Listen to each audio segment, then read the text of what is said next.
আমার স্ক্রিনে যে ভিডিওটা আপনারা দেখতেছেন খুবই ভালো পরিমাণ কিন্তু ভিউজ আসছে, একটু লক্ষ্য করে দেখবেন। তো এই ধরনের ভিডিওর মাধ্যমে কিন্তু আপনার পেজটা কিন্তু খুব তাড়াতাড়ি গ্রো করাই নিতে পারেন। ইউনিক কন্টেন্টের বিকল্প কোনো কিছু নাই। তো এরকম ভিডিও করতে গেলে আপনার একটা মগ লাগবে এখানে।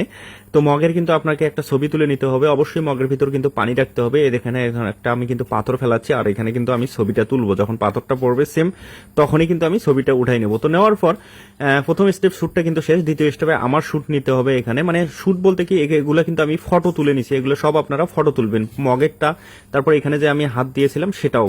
তারপরে তৃতীয় স্টেপে এই যে দেখেন এটারও কিন্তু আপনাদের ফটো উঠাইতে হবে। এই যে দেখেন আমি এইভাবে দাঁড়াইছি, যে কেউ ক্যামেরা নিয়ে কিন্তু এইভাবে ছবিগুলো তুলে নেবেন।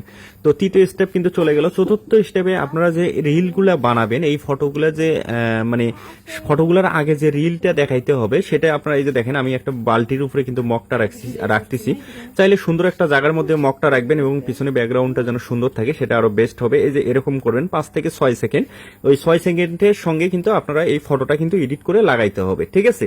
তো তারপরে আরেকটা কাজ করতে হবে, এই যে ফটোটা আপনারা মানে এডিট করবেন, এই যেটার মধ্যে বসাবেন আর কি মেইন শুটগুলো আর কি ফটোটা, তো সেটা একটা সুন্দর একটা ব্যাকগ্রাউন্ড আকাশের বা যে কোনো একটা জায়গার কিন্তু নিয়ে নেবেন, সেটা আমি দেখাচ্ছি।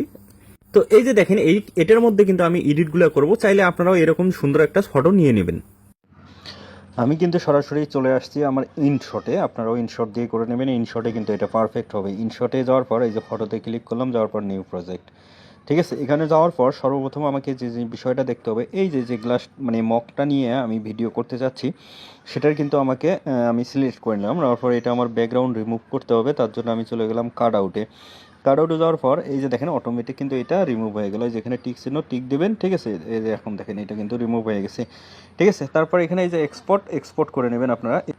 তো ওইটা কিন্তু আমার কমপ্লিট হয়ে গেছে। হওয়ার পর এখন আপনারা এই যে এখানে যাবেন, আবার ফটোতে চলে যাবেন, যাওয়ার পর আবার নিউ যাওয়ার পর এখানে হচ্ছে আপনার প্রথম আমি এই যে এইটার আমি স্ক্রিন মানে ব্যাকগ্রাউন্ড রিমুভ করে নেব, তার জন্য আবার চলে যাবে কাট আউটে গিয়ে এই যে দেখেন অটোমেটিক কিন্তু হয়ে গেছে। তো এখানে দেখেন আমার দরজার একটা আসতেছে, তো এটা আমাকে রিমুভ করতে হবে। তার জন্য এই যে এটার মধ্যে ক্লিক করবেন। ক্লিক করার পর এখানে এই যে এই সাইজটা উপরেরটা এটা একবারে ছোট করে দেবেন। দেওয়ার পর এখানে আপনারা এই যে দরজাগুলো দেখা যাচ্ছে এই যে লক্ষ্য করবেন, এটা আপনারা ঠিক এইভাবে আঙুল দিয়ে আস্তে আস্তে মিলাই নেবেন, যেন গেঞ্জিটা বা মানুষটার কোনো অংশ যেন না হয়। সামান্যতম একটু যদি হয় সেটা কিন্তু কোনো ফ্যাক্ট না, ঠিক আছে? এই যে হাতের এইদিকে দেখেন আমি কিন্তু সুন্দর মতো এটা কিন্তু করে নিলাম, কমপ্লিট করে নিলাম। আপনারাও এইভাবে করে নেবেন, ঠিক আছে?